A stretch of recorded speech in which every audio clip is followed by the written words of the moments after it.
Coming up, the nation is mourning the loss of former U.S. Secretary of State Madeleine Albright. SUNY Plattsburgh students are not happy with the school's current masking policy, and Amazon hires NFL broadcasting legend Al Michaels. All this and more as PS News starts right now.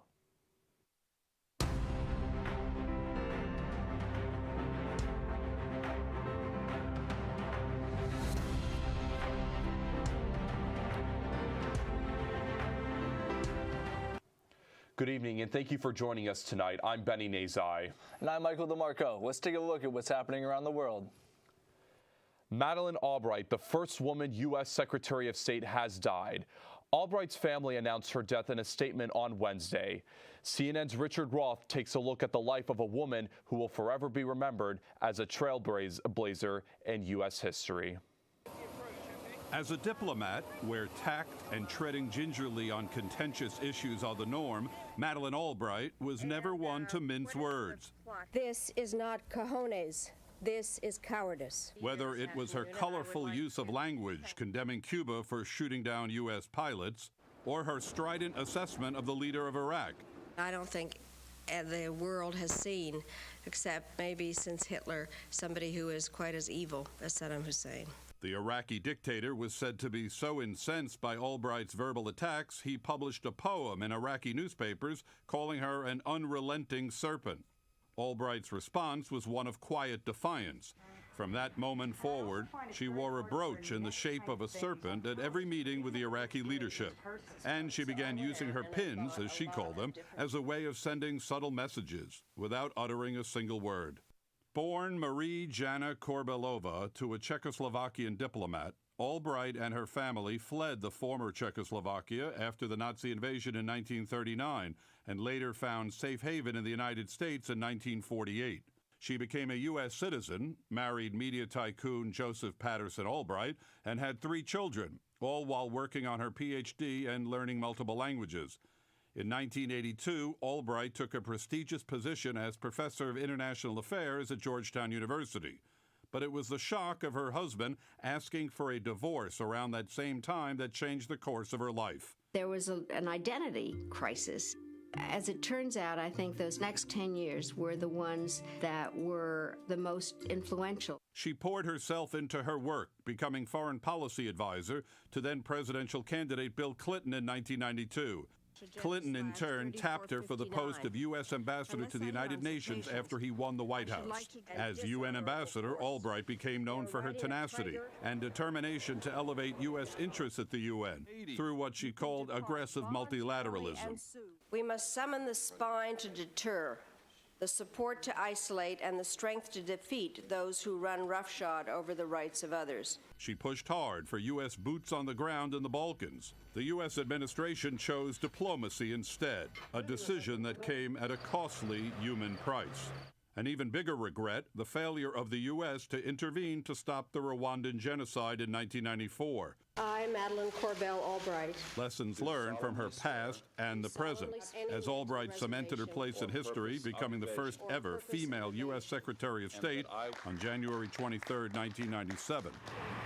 When the Kosovo conflict erupted in 1998, Albright lobbied forcefully for NATO intervention. The NATO-led effort helped Kosovo gain independence from Serbian control, and the ICC indicted Serbian President Slobodan Milosevic for war crimes. Never again will there be massacres and mass graves. Through it all, Albright's experience as a refugee who found the American dream was omnipresent in her life. My life reflects both the turbulence of Europe in the middle of this century and the tolerance and generosity of America throughout its existence. In her later years, Albright's comments in support of Democratic presidential candidate Hillary Clinton backfired. There's a special place in hell for women who don't help each other. She apologized for the timing of her so-called undiplomatic moment in a New York Times op-ed and seized the opportunity to make a passionate case for gender equality by saying, "My hope is that young women will build on the progress we have made, but that will happen only if women help one another. And for those who do that, there will always be a special place of honor." Albright died of cancer, and she was 84 years old. The Democratic-led effort to pass a House bill that suspends normal trade relations with Russia by unanimous consent was blocked by Senate Republicans. GOP Senator Mike Crapo from Idaho objected to the swift passage. Although Crapo says the chamber should pass this legislature in a rapid fashion, he says a Russian energy ban needs to be included in the bill. Senate Majority Leader Chuck Schumer says that ban isn't necessary because he says the actions already taken by the Biden administration are enough. Schumer also says the Republican proposal may delay the Russian oil ban from going into effect. 4 Ukrainian children with cancer are receiving treatment at St. Jude's Children's Research Hospital. U.S. officials say the children and some of their family members were flown to Memphis International Airport from Portland. First Lady Jill Biden will personally meet with the children on Friday. According to a statement from the State Department spokesperson Ned Price, the kids will be able to continue with the therapy that was put on hold in their native country due to the Russian invasion. Price also says the State Department will continue to work to get more cancer patients the medical aid they need. As Judge Ketanji Brown Jackson enters day 3 of her Supreme Court nomination hearings, she appears to have support from a slight majority of the country. According to a Gallup poll released Wednesday morning, 58% say they'd like to see her become the 9th member of the High Court. 30% say the Senate should reject her nomination, while 12% didn't take a side. President Joe Biden nominated Jackson last month, and Democrats in the Gallup poll overwhelmingly backed her compared to the Republican counterparts. If Jackson gets successfully through the Senate, she would become the first black woman to serve on the Supreme Court.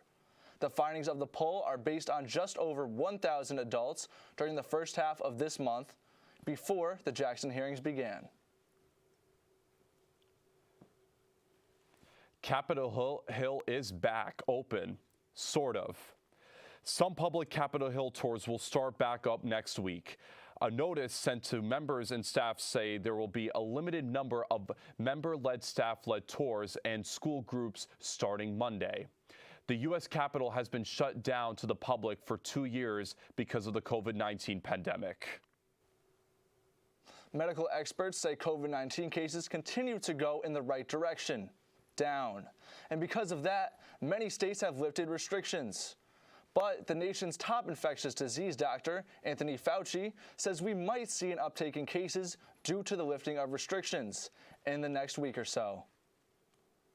I believe that one has to accept the inevitability that when you go from a reasonably strict indoor masking recommendation, and then you have the overwhelming majority of the country now assuming activities indoors without masks, as long as there's virus circulating in the community, you can be almost certain that you are going to see an uptick.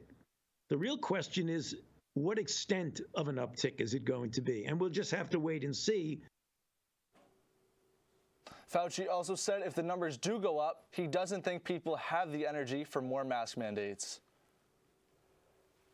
Coming up, a look into why SUNY Plattsburgh students are not happy with the school's current masking policy. All of this on the other side of the break. Stay with us.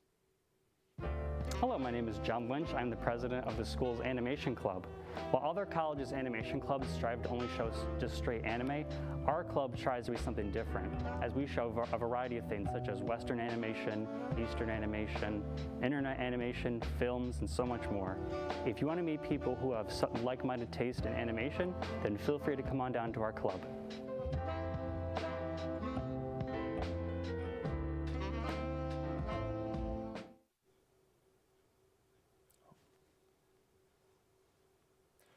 Welcome back. Let's take a look at some news happening near you.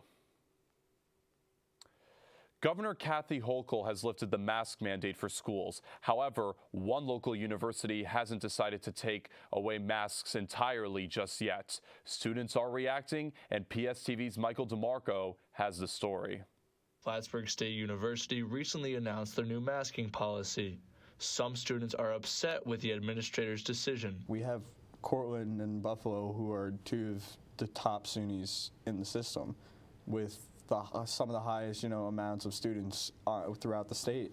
and they're completely done with it. Bigger schools like UB and Cortland and, you know, schools like Oneonta that might not have a mask mandate anymore, but yet we still do when we really don't even have nearly the number of students. The students question why bigger schools have removed the mask mandate entirely, while at Plattsburgh, they are still being required to wear masks in classrooms. We did relatively well keeping our COVID numbers down.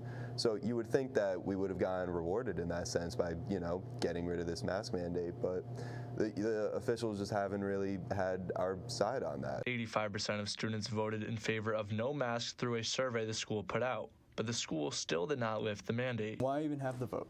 Why should we even been involved? Students also question the lack of consistency. The local health boards are going to tell us that it's fine to go out in public and not wear a mask, then why should we still need them on school property? It doesn't make sense to me. Oh, I can't wear here, not here. Like, all right, just make up one decision and stick with that. Like, either just have like the mask or whatever, or just don't. There is hope the next policy change will not only lift mask wearing, but also lift the spirits across campus. The ability to go to class and actually be able to look each other in the eyes and see each other's faces again. I feel like it's something that we've all been missing a lot lately, and it'll go a long way in boosting not only everyone's spirits around here, but really just boosting the entire campus community as a whole. Some Plattsburgh State students are currently unhappy with the mask regulations the school has set in place. However, there is still hope the regulations can change in the near future. For CMM 459 News, in Plattsburgh, I'm Michael DeMarco. 2021 was a big year for bonuses, on Wall Street anyway. The average Wall Street bonus hit a record high of $257,500, up 20% from the year before.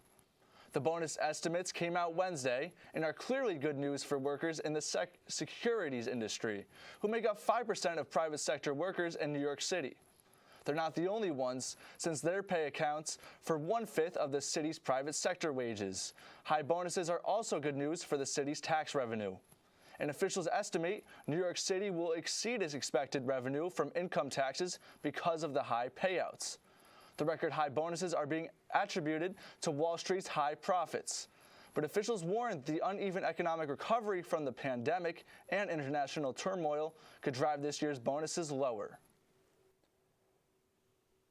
Coming up, Adidas is getting into the college athlete endorsement game. Stay with us right after these messages.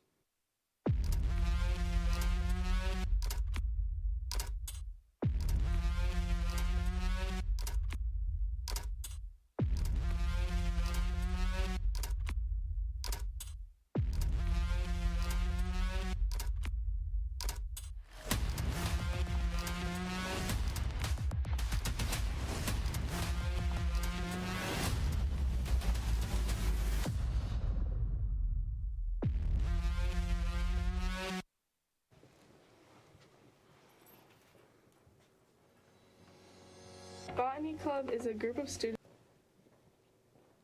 who enjoy learning about and experiencing the natural world, especially plants, through various activities, trips, and service projects. If you're interested in joining Botany Club, please join us at Hudson Hall on Tuesdays at 6 p.m. And for more information, reach out to us on Instagram at Botanical Society SUNY Platts. Hope to see you there. So people should join Quake because it is the only radio station here on campus where you get to control everything.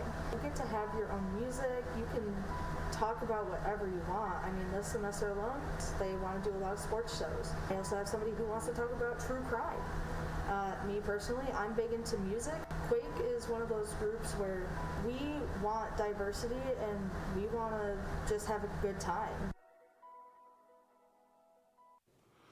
Hey, how are you? I'm that sports guy, Jason Lynch. Let's take a look at some sports news. Adidas is getting in on the college athlete endorsement game in a big way, but instead of going after the highest profile players, it's going after thousands of them. The company announced Wednesday it's creating a program for up to 50,000 college athletes to become paid endorsed for the brand. No word on how much the athletes will be getting, but it'll be open to the college athletes in the 109 Division I schools, making Adidas the first major sports brand to create a program for paying college athletes. All of this of course, comes on the heels of the Supreme Court's decision last year that opened the door for college athletes to make money. Amazon's making a big splash for its new Thursday Night Football NFL show by scoring Al Michaels. Michaels will be leaving his post at NBC's Sunday Night Football to take over hosting duties at the streaming service. In a statement, the legendary broadcaster hailed Amazon's NFL deal the new frontier in sports television. Amazon's Thursday Night Football package is part of the NFL's new 11-year, $100 billion TV deal. Michaels, who's had called more Super Bowls than any other announcer, kicks off the season on September 15th. He'll be joined in the booth by Kirk Herbstreit, who will continue to do double duty at ESPN covering college football and the NFL draft. That's all I got for sports news. Now back to the desk with Michael and Benny. Thank you so much, Jason.